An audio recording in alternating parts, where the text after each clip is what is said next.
Pierre-Georges Despierres, vous publiez La Feuille aux éditions L'Harmattan. Pouvez-vous nous en dire plus sur ce titre énigmatique?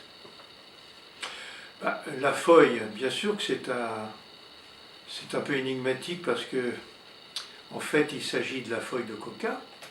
La feuille de coca qui est utilisée au Pérou, dans tout l'altiplano, en Bolivie, dans tous les pays adjacents, pour faire ce qu'on appelle du maté. C'est-à-dire qu'on fait tremper un petit peu une décoction dans de l'eau chaude, des feuilles fraîches, et ce liquide, on le boit 1 litre ou des fois un petit peu plus tous les jours. Il a une capacité, un pouvoir, c'est d'éviter ce qu'on appelle le soroche, qui est à dire le mal de l'altitude. Parce que cet altiplano, c'est 4200 mètres d'altitude. Et dans ce roman, qui est issu bien sûr d'une expérience personnelle, de voyage, j'ai expérimenté, j'ai vécu ça, 2400 mètres, 5000 mètres d'altitude, et je suis descendu dans cette fameuse route dont je parle, qui a été intitulée par mon chauffeur la route de la mort, mais qui descend de 4002 à 2005. C'est extrêmement spectaculaire, et c'est vrai que c'est très dangereux, surtout les jours de pluie. On vous connaît comme psychanalyste, essayiste, photographe également. Qu'est-ce qui a motivé pour vous l'écriture de ce roman?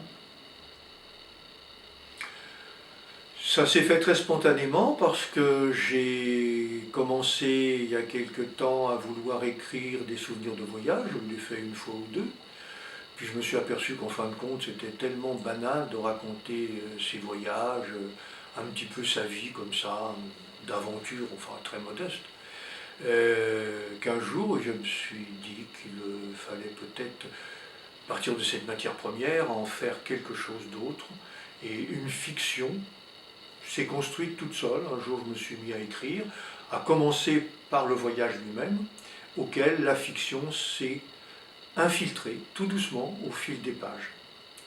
Alors j'ai écrit des fois 3-4 pages dans la journée, des fois rien pendant 8 jours, des fois je me lève à 4 heures du matin pour écrire une page lorsque j'ai une inspiration.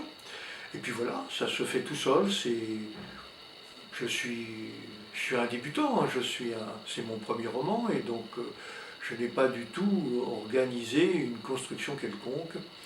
J'ai laissé ma spontanéité, mon inspiration, et je crois beaucoup à l'inspiration. L'inconscient est quelque chose qui existe pour moi. Qu'est-ce que vous pensez de l'économie de la cocaïne et de ses réseaux criminels?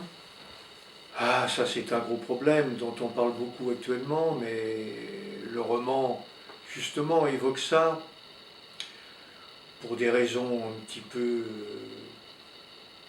que le lecteur rencontrera dans le roman, parce que je n'ai pas personnellement rencontré ces cartels, mais j'ai fait quand même une rencontre, dont j'ai su après que c'était des membres d'un cartel.